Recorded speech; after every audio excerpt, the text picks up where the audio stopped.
Hoje eu vou falar sobre cadeia de valor de inteligência artificial, que, trocando em miúdos, a cadeia de valor seria o caminho que uma coisa percorre, e nesse caminho ela vai encontrando várias coisas, se relacionando e adicionando interesse, importância, necessidade, ao ponto de passar a ser essencial, né? Hoje, como exemplo, a gente tem o cartão, praticamente todo mundo tem um cartão de débito, crédito, magnético, com chip, sem chip, etc. Internet, né, que há algum tempo não tinha, hoje é essencial. E o smartphone também, que tem se tornado uma coisa essencial para a maioria das pessoas.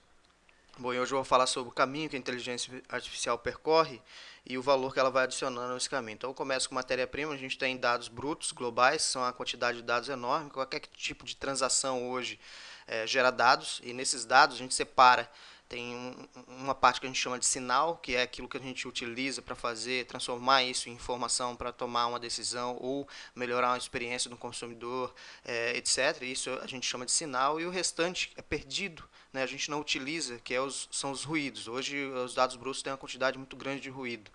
Dados tratados, a IoT, que é a internet das coisas, um celular que conversa com uma catraca de cinema ou de transporte público, com a televisão, uma geladeira que conversa com o celular, uma casa inteligente, tudo isso são dados de internet das coisas, né? E esses dados eles já têm um padrão, já vêm padronizados, mesmo com linguagem diferente em cada dispositivo, mas com um certo padrão, um certo protocolo. Inclusive, isso acho que é, tem tomado um caminho diferente. Eu acredito que vai mudar bastante, até porque a quantidade de dispositivos tende a aumentar significativamente. Dados internos são os dados das empresas, né, os dados dentro do nosso negócio. Redes sociais, Facebook, Twitter, Instagram, YouTube, entre outras. Gera também uma grande quantidade de dados. Redes sociais de nicho, DeviantArt, GitHub, Kaggle, Quora, etc. São redes sociais mais específicas, né? O Pinterest, por exemplo, são redes sociais mais específicas para um tipo de pessoa, tem um tratamento diferente de dados, mas geram uma grande quantidade também que são importantes. História, que estão dentro de livros, basicamente, ou escrituras, né, que boa parte desses livros, por exemplo, vamos colocar um exemplo aqui, o Google ganhou na justiça americana ah, o direito de digitalizar 20 milhões de livros. Né? Esses livros têm direitos autorais, obviamente, não vai ser exposto a quantidade desses dados não vão ser públicos, né? Ele pode colocar uma parte desses dados públicos para chamar o interesse, para a pessoa ir lá comprar o livro, etc., mas já vai estar guardados esses dados já vão ser preservados. Perguntas, né? Boas perguntas, hoje respostas praticamente quase que mais fácil de encontrar do que boas perguntas, então as boas perguntas, boas questões, elas vão ser cada vez mais importantes. Experimentos científicos também, a gente não tem dúvida disso. Hardware, chips, principalmente chip gráfico, por exemplo, no caso de carros autônomos e segurança de grandes cidades e etc., que precisa de tratamento de imagem, chips de GPUs principalmente, câmeras também para segurança de grandes cidades. Estou colocando como exemplo veículos autônomos que tendem a tomar uma dimensão também diferente. LiDARs, que são luzes que medem distâncias, mesmo no escuro. Radares, também utilizado em carros autônomos, robôs, drones, por exemplo. Os radares também, para identificação mais especificamente de metais, né? Ele tem uma sensibilidade maior. Os robôs, que são tanto de linha de montagem quanto de robôs de tarefa do dia a dia. No Japão, por exemplo, há exemplos bem práticos disso, né? E no futuro há uma necessidade, né, específica do Japão, devido à troca demográfica. Servidores para fazer o tratamento desses dados, deep learning, machine learning, armazenagem desses dados. A gente tem a cloud, que linka, né, com os servidores também, que é a computação em nuvem, para tratamento e armazenagem desses dados. Antenas, a necessidade, principalmente com a popularização do 5G, haverá uma necessidade maior de antenas, porque o range do 5G, a distância é menor, então vai ter que ter uma conexão maior e uma quantidade maior de antenas. Linguagem natural, a interpretação, a identificação da linguagem natural. Isso é um trabalho de modelo que já está. A gente já começou aqui com o modelo, são modelos que estão sendo trabalhados hoje. Um exemplo de trabalho legal é um NPL da Stanford, pode ser baixado aí para estudo se quiser. Reconhecimento facial já é possível dentro dos celulares, Facebook, redes sociais. Assistentes, Siri, Bixby, Google Assistant. Reconhecimento de voz. Também já existem modelos aí para reconhecimento de voz. Hoje saiu o S10 ontem, com a melhoria, né, no reconhecimento de voz. Existem outros exemplos com modelos. Geração de voz também, que é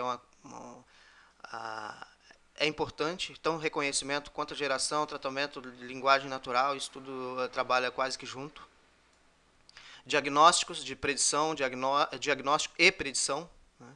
E tudo isso utilizando técnicas, machine learning, redes neurais, algoritmo genético, no caso aqui de machine learning com algoritmo genético também, principalmente para otimização de rotas, por exemplo, é um exemplo. A indústria de soluções, para agroindústria, por exemplo, um exemplo, eu não vou colocar muitos para não ficar muito grande, mas um exemplo é na Universidade Wageningen, na Holanda.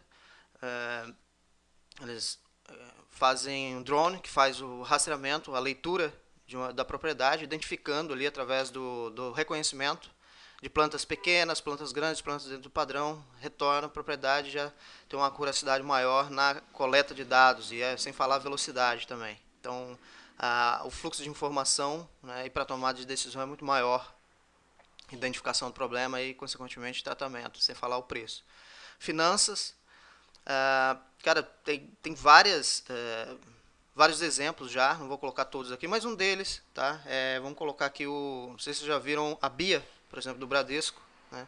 Que o IBM Watson trabalhando por trás, e tem vídeo no YouTube a respeito. Medicina também tem outras soluções usando o TensorFlow, por exemplo, para identificação, para leitura de diagnósticos, né? IBM Watson também, para identificação de melhores tratamentos com base nas mesmas características do paciente. Bom, a indústria, né, com a indústria 4.0, né, que você tem uma grande quantidade de produtos, né? Você tem, por exemplo, os robôs fazem uma adaptação, né, que a gente chama de computer vision, né? Ele consegue identificar os lotes, o padrão daquele determinado produto.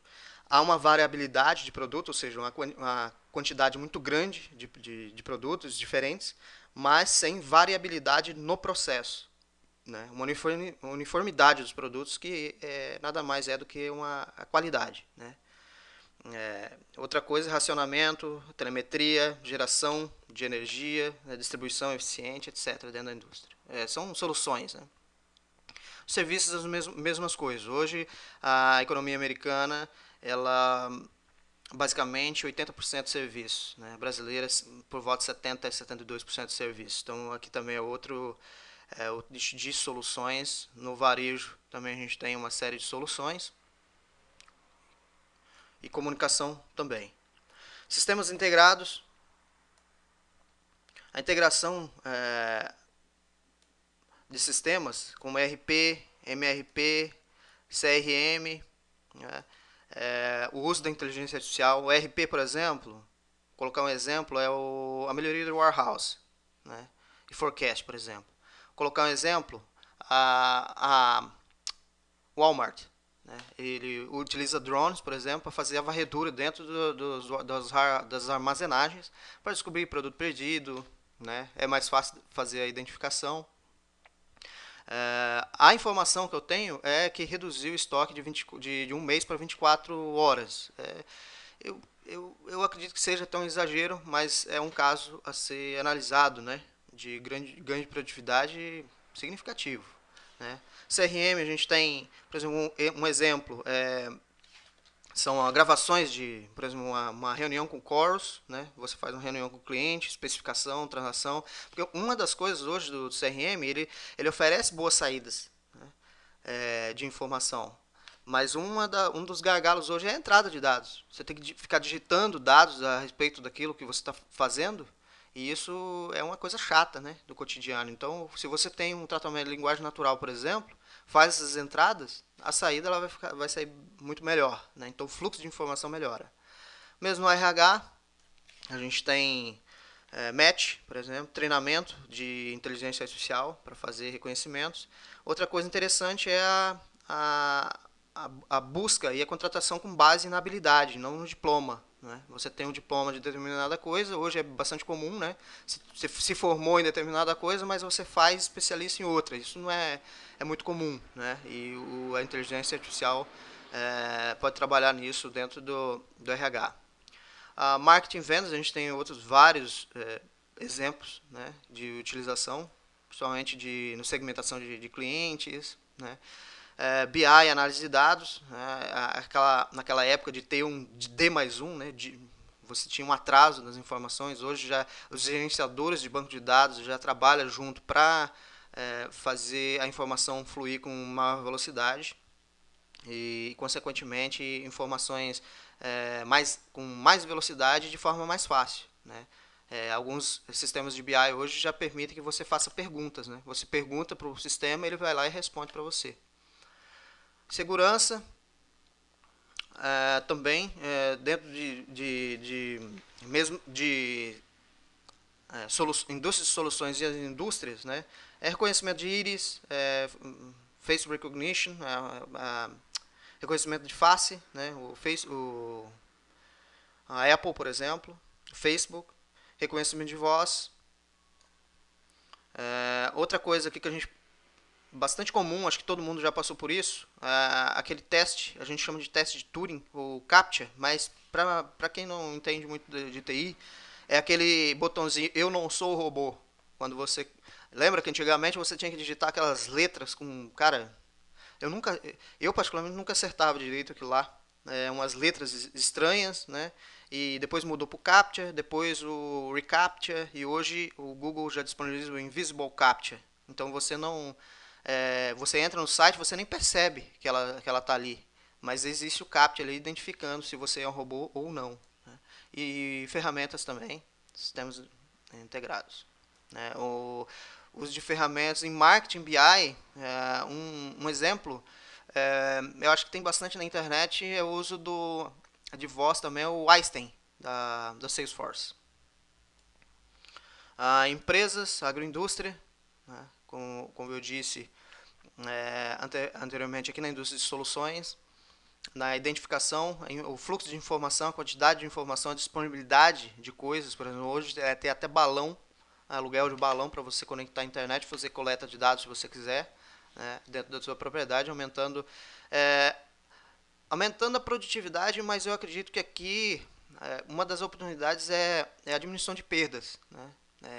No meu mestrado, eu identifiquei uma perda de aproximadamente 30% da produção. Imagina, eu olhei outro dia o dado da Embrapa 2017, 2019 e eu levei um susto. Eu espero que não, né, por volta de quase 50%. Então, a perda de recurso ainda é muito grande. Eu acho que dá para trabalhar bastante com os de inteligência artificial. A finanças, como eu disse aqui, usando tanto recursos de CRM, recursos de RP, recursos de linguagem natural, a BIA, por exemplo, do Bradesco. Medicina, um exemplo, é o Hospital Albert Einstein, que eles fazem lá, eles usam o IBM Watson e também o TensorFlow. Né? Usa o TensorFlow para fazer a detecção de anomalias nos exames, né? E o Watson para checar tratamentos, né? Possíveis tratamentos de pacientes. Obviamente que ele não dá ele não dá o tratamento, ele dá informações suficientes para o médico ir lá e identificar e tomar a melhor decisão, né, de tratamentos,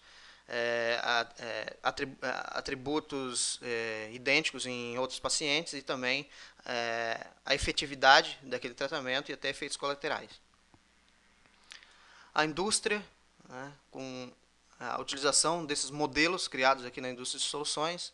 Serviços também é o mesmo, como eu disse, boa parte do PIB de muitos países é baseado em serviços e isso já tem, eu vou ver um pouquinho mais lá na frente, eu vou falar.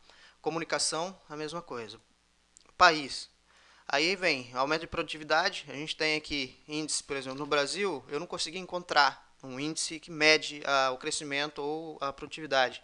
Mas nos Estados Unidos, por exemplo, a gente tem indicadores ali já de longa data. Então, por exemplo, a gente tem o crescimento da produtividade na década de 90 a 2000, era de 2,2. Em 2000, 2007, 2,7. De 2008 para cá, caiu para 1,3. Só que um fato interessante é a última leitura agora, de 2018, né, no ano de 2018, já cresceu para 2,3. Então, a gente já vê, né, a utilização da inteligência artificial, não só da inteligência artificial, mas os ganhos de produtividade, ela vem aumentando nesse país, né, nos Estados Unidos. Isso é a produtividade global. A produtividade da indústria girava em torno de 4,3 em 2007, e hoje está em 0,6, né? Eu acho que tem espaço ainda para crescer dentro da indústria nos Estados Unidos. Isso nos Estados Unidos. No Brasil, eu acho que há de se estudar, né, a necessidade de criar um indicador, por exemplo, acompanhar. A qualidade de vida, né, você tem, por exemplo, vamos colocar aqui no lado de medicina, né, um item que, ao meu ver, vem aumentar gradativamente e durante muito tempo, né, são os vestíveis, os wearables. Né. Um exemplo, o smartwatch, por exemplo, é uma coisa que, principalmente, eu estou colocando isso dentro de algumas perspectivas. É popularização, né, por causa do preço, por exemplo. Quando o preço diminui, a gente tende a consumir mais um determinado produto, um determinado serviço. E também há uma coisa que nos Estados Unidos chama de demographic shift, que é a troca demográfica. Né? A gente, por exemplo, Japão, lembra que eu falei aqui dos robôs? A quantidade de idosos lá é enorme e tende a aumentar cada vez mais, né, com o aumento da expectativa de vida. E no Brasil não é diferente. Hoje a gente tem um público maduro, jovem, de jovem para adulto, e em 2040 a gente vai ter um público mais de idosos. E a qualidade de vida, e por que os wearables? Porque ele não só faz uma telemetria quase do seu corpo, da sua saúde, né? Mas também os vestíveis internos, paca-passo, entre outros, que estão aí por vir e já existem no mercado. Né? Organovo, por exemplo, é um exemplo de que faz peças, né, para o corpo. Né? Hoje parece uma ideia meio estranha, mas quando a gente tiver velhinho e estiver precisando, vai ser uma boa ideia. Né? A gente não vai querer viver bem, viver muito. Crescimento do PIB, né? Claro, com aumento da produtividade, gera crescimento do PIB. Renda per capita, com a produtividade, qualidade de vida, PIB, tem uma renda per capita. A renda per capita ela aumenta com o aumento do PIB, se tiver uma boa distribuição. E a renda per capita também influi aqui na qualidade de vida. E a influência geopolítica. Né? Quanto mais rico um país obviamente, mais influente ele pode ser. Influente que eu digo, ele pode servir de exemplo, né, para outros países de como tocar uma política, por exemplo, de ciência e tecnologia, uma política de investimento, uma política de economia, etc. e tal. Beleza? Então, basicamente é isso que eu queria falar sobre a cadeia de valor de inteligência artificial. Se quiserem mais exemplos de cada um desses itens aqui, eu tenho vários. É só deixar aí na descrição. E qualquer coisa, se tiver também alguma sugestão, pode deixar aí. Alguma ideia, beleza? Então é isso aí, um grande abraço e até o próximo vídeo.